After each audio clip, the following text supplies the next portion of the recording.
Hi and welcome to Pattern Basics, where we will cover what you need to get started on a Threadora pattern. The first thing you want to do is to take your material and line up your selvage edges so that they're even and straight, and you will iron, preferably with steam, but sometimes your fabric may not allow it. You will go up and down or straight across in nice smooth motions to not twist the grain too much as you're steaming.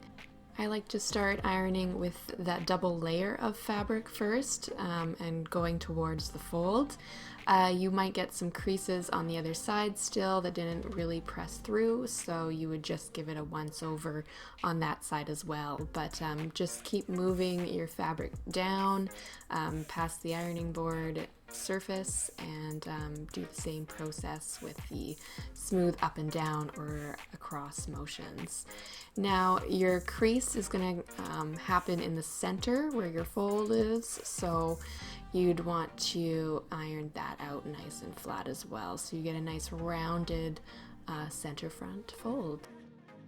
Now we will look at the actual pattern that you will be getting with Threadora, and they're all numbered pattern pieces. They come with double and single pattern notches. Double is usually on back pieces, single on front. There is also pattern markings that are dots, and those indicate matching up certain pattern pieces and indicating things like the eyelets in this case is a dot that you will need to match. All pieces are color coded and they come with red grain lines, so you can line up on the lengthwise grain. Some pieces are too large to fit on a letter size sheet, so you will see column markings like row 1, column 1, little symbols in the corners, which you will lay out and match up so they make a full symbol. So just like so, you line them up and tape within the pattern piece, and you will make a complete piece to cut out. Also, before you start cutting, you're going to need to decide on what side of the fabric you're going to use, the shinier right side or the dull side. Just choose which one will be your right side.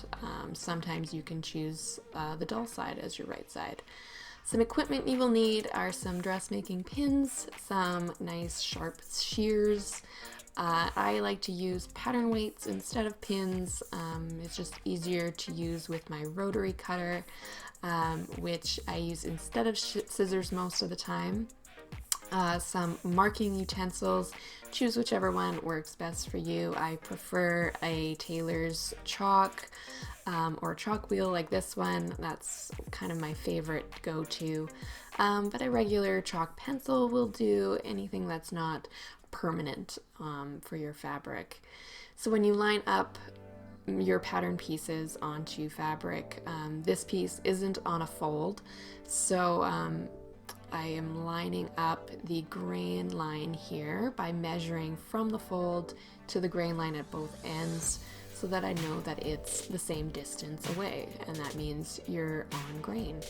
So you'd want to lay out your fabric first by lining up those selvage edges again to make sure that it's all on grain.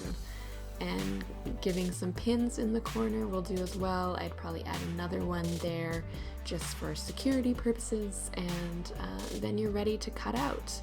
So that's basically what you do. Sometimes you will get a piece that requires a single layer of fabric, which you will just open up your entire width of fabric that you have and just cut each piece on a single layer. Just remember to flip your pattern piece to cut out the opposite side of your garment. It's a given that you will need a sewing machine to complete a pattern. So yours might look something like this home sewing machine Bernina version. Every machine is different, so just be familiar with your instructions. Yours would come with some accessories like the zipper feet. This is an invisible zipper foot, and your bobbins will come with it as well, and a regular presser foot. Those are the staples that I use.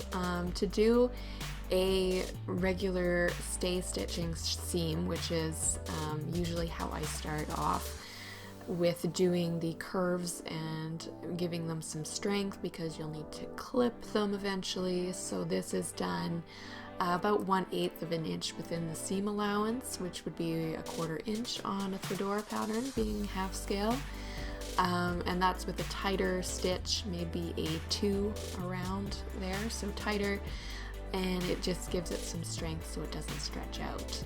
Now a regular seam is very simple. It's a straight stitch around a 2.5, 3 is what I usually do.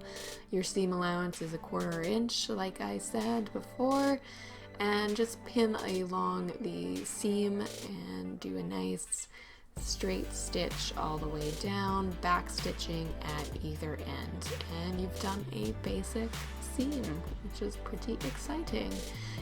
Use your little thread snips to snip off any thread ends. This is how I do my thread length, so I've just set it to a 4, which is a basting stitch, which is another thing that I would ask for, securing layers together, or if I need something easily removed like a zipper seam. So that is how you would do a basting stitch, and I usually do that the same 1/8 of an inch within the seam. And there you have the basics of starting a Threadora pattern. Now when you do order, you get access to our course platform, which is all the lessons broken down into nice bite-sized sections, so you can pause, stop and do your work. And you can also go up to the very top corner and leave a comment or a question, or just discuss the design itself. So thank you guys so much for watching. I will see you next time. Happy sewing!